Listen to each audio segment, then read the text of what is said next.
اعوذ باللہ من الشیطان الرجیم بسم اللہ الرحمن الرحیم۔ عزیز طالبات، جیسا کہ آپ جانتی ہیں کہ ہم نے پچھلے درس میں باب تفعیل پڑھا تھا اور اس کی 2 تدریبات آپ کو حل کرنے کے لیے دی تھیں۔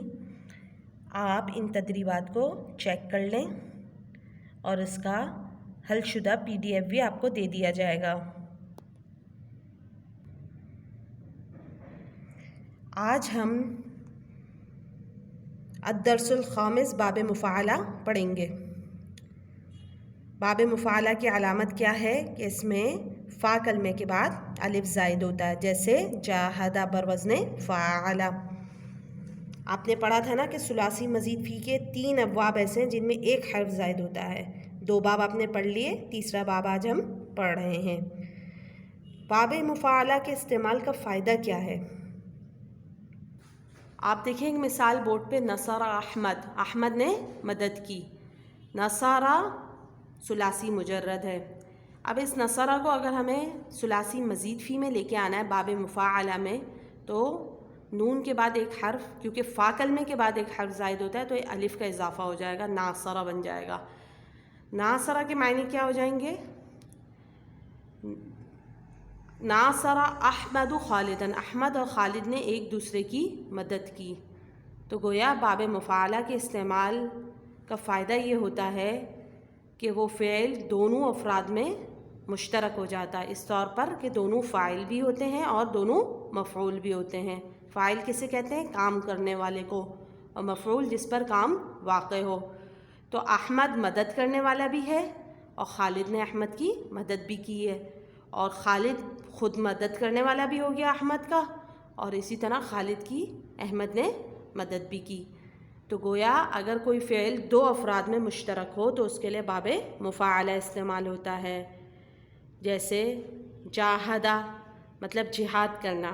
اب جہاد بھی ایک طرف سے نہیں ہوتا، جیسے ہم مثال دیتے ہیں مسلمانوں نے کافروں سے جہاد کیا تو دونوں جہاد کر رہے تھے۔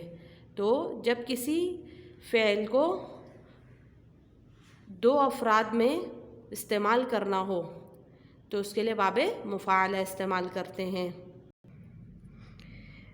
باب مفاعلہ کا استعمال جب فعل 2 افراد میں مشترک ہو، یعنی 2 افراد فعل کو اس طرح انجام دیں کہ ہر ایک کا فعل دوسرے پر واقع ہو، گویا دونوں ہی اس فعل کے فاعل ہوں اور دونوں ہی اس فعل کے مفعول بھی ہوں، تو اس کے لیے باب مفاعلہ استعمال کیا جاتا ہے۔ البتہ جملے میں ایک شخص کو بطور فاعل اور دوسرے کو بطور مفعول ذکر کیا جاتا ہے، جیسے جاہد المسلمون الکفار، مسلمانوں نے کفار سے جہاد کیا۔ اب یہاں مسلمون کو بطور فاعل ذکر کر دیا اور کفار کو بطور مفعول، لیکن یہ دونوں فاعل بھی ہیں اور دونوں مفعول بھی ہیں۔ ناصر احمد خالدن، احمد اور خالد نے ایک دوسرے کی مدد کی۔ شابہت فاطمۃ زینبا، فاطمہ اور زینب آپس میں مشابہ ہیں، یعنی ایک جیسی ہیں، دونوں کی شکل ایک دوسرے سے ملتی ہے۔ باب مفاعلہ کی صرف صغیر حل کرتے ہیں۔ باب مفاعلہ کا ماضی کا واحد مذکر غائب کا صیغہ ہے جاہدہ۔ اس سے ہم مضارع معروف کا واحد مذکر غائب کا صیغہ کس طرح بنائیں گے؟ سب سے پہلے علامت مضارع مضموم کا اضافہ کریں گے، عین کلمے کو کسرہ دیں گے اور لام کلمے کو ضمہ دے دیں گے۔ جاہدہ سے مضارع کیا بن جائے گا؟ یجاہدو۔ اور اس میں فاعل کو ہم کس سے بناتے ہیں؟ مضارع سے۔ کس طرح بناتے ہیں؟ علامت مضارع کو ہٹا کر میم مضموم کا اضافہ کر دیں گے اور آخری حرف پر تنوین دے دیں گے۔ کیا بن جائے گا؟ مجاہدن، جیسے ہم اس کو اردو میں بھی استعمال کرتے ہیں نا، مجاہد جہاد کرنے والا۔ ماضی مجہول کا صیغہ ہم کس سے بناتے ہیں؟ ماضی معروف سے۔ جاہدہ سے ہم جب ماضی مجہول بنائیں گے تو سب سے پہلے کیا کرنا ہوتا ہے ماضی مجہول بناتے وقت؟ فا کلمے کو، کیونکہ اس پہ زبر ہے، اسے کیا دے دیں گے؟ پیش دے دیں گے، اور الف سے پہلے جو ہے نا ہمیشہ زبر آتی ہے، تو الف سے پہلے یہاں پہ پیش ہو گیا تو اس الف کو کس سے تبدیل کر دیں گے؟ واو سے، کیونکہ واو سے پہلے ہمیشہ کیا آتا ہے؟ پیش، اور الف سے پہلے ہمیشہ کیا آتا ہے؟ زبر۔ تو یہاں پہ کیونکہ پیش ہے تو ہم واو کو تبدیل کریں گے، الف کو حرکت کو تبدیل نہیں کریں گے. اور ہا کے نیچے کیا آ جائے گی؟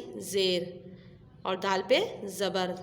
جوہدہ، دال کو اسی حالت پر چھوڑ دیا جیسے تھا. جاہدہ سے کیا بن گیا؟ جوہدہ. اور مضارع معروف سے مضارع مجہول کو کس طرح بنائیں گے؟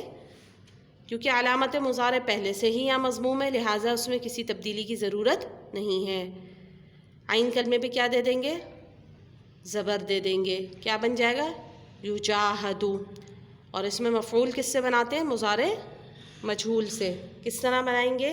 سب سے پہلے علامت مضارع کو ہٹا کر میم مضموم کا اضافہ کر دیں گے، اور آخری حرف پہ کیا دے دیں گے؟ تنوین دے دیں گے.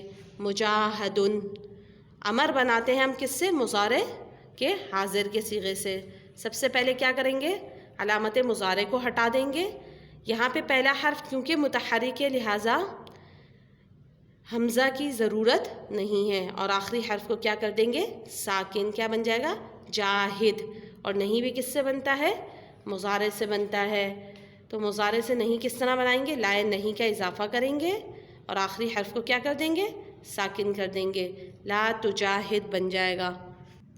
صرف صغیر پڑھتے ہیں. جاہد یجاہد مجاہدتاً فہو مجاہد، وجوہد یجاہد مجاہدتاً فذاک مجاہد. الامر منہ جاہد والنہی منہ لا تجاہد. صرف کبیر پڑھتے ہیں. فعل ماضی معروف جاہد جاہدا جاہدو جاہدت جاہدتا جاہدنا جاہدتا جاہدتما جاہدتم جاہدتی جاہدتما جاہدتن جاہدتو جاہدنا. ماضی مجہول جوہدہ جوہدا جوہدو جوہدت جوہدتا جوہدنا جوہدتا جوہدتما جوہدتم جوہدتی جوہدتما جوہدتن جوہدتو جوہدنا. دیکھیں یہاں پہ واو جو تبدیل ہوا ہے یہ پوری گردان میں تبدیل ہو جائے گا. مضارع معروف یجاہد یجاہدانی یجاہدون تجاہد تجاہدانی یجاہدنا تجاہد تجاہدانی تجاہدون تجاہدین تجاہدانی تجاہدنا اجاہد نجاہد. فعل مضارع مجہول یجاہد یجاہدانی یجاہدون تجاہد تجاہدانی یجاہدنا تجاہد تجاہدانی تجاہدون تجاہدین تجاہدانی تجاہدنا اجاہد نجاہد. یہ فائدہ آپ نے سمجھ لیا ہے. اس میں فاعل مجاہد مجاہدانی مجاہدون مجاہدۃ مجاہدتانی مجاہدات. اس میں مفعول مجاہد مجاہدانی مجاہدون مجاہدۃ مجاہدتانی مجاہدات. فعل امر جاہد جاہدہ جاہدو جاہدی جاہدہ جاہدنا. فعل نہیں لا تجاہد لا تجاہدہ لا تجاہدو لا تجاہدی لا تجاہدہ لا تجاہدنا. یہ فائدہ بھی آپ سمجھ چکے ہیں. اب تدریبات حل کرتے ہیں. التدریب الاول مندرجہ ذیل مصادر کی صرف صغیر اور ان سے بننے والے فعل ماضی معروف و مجہول، مضارع معروف اور مجہول، امر نہیں، اسم فاعل اور اسم مفعول کی گردان آپ خود اپنے گھر میں پڑھ لیں. التدریب الثانی مندرجہ ذیل افعال سے مطلوبہ گردان تحریر کریں. دافعون سے اسم فاعل، ساہمو دافع سے اسم فاعل، ساہمہ سے فعل امر، شارکہ سے آپ ماضی کی گردان بنا لیں گے ماضی معروف. صابرہ سے ماضی منفی مجہول، خالفہ سے فعل نہیں، عاقبہ سے فعل مضارع. اگلی تدریب ہم کیسے حل کریں گے؟ جیسے ہم نے باب افعال اور تفعیل میں حل کی تھی. آئیں ایک صیغہ بورڈ پہ دیکھ لیتے ہیں. اگلی آیت ہے آیت نمبر 2 لا تواعدوہن سرا. اس میں صیغہ کیا ہے؟ لا تواعدو. لا سے پتہ چل گیا کہ یہ فعل نہیں کا صیغہ ہے. واو آخر میں آ رہا ہے، اس سے پتہ چل گیا کہ یہ جمع مذکر کا صیغہ ہے. اور تا اس میں کیا ہو گئی؟ زائد. اور لا بھی کیا ہو گئی؟ زائد. اور باب مفاعلہ میں واو کے بعد کیا ہوتا ہے؟ الف زائد ہوتا ہے. اور آخری کا واو چونکہ جمع کی علامت ہے اس لیے وہ بھی حرف کیا ہو گیا؟ زائد. تو اب حروف اصلی کون کون سے بچ گئے؟ واو عین دال. اور آپ کو پتہ ہے کہ جو حروف اصلی ہوتے ہیں وزن میں فا عین لام کے مقابلے میں وہی ہوتے ہیں.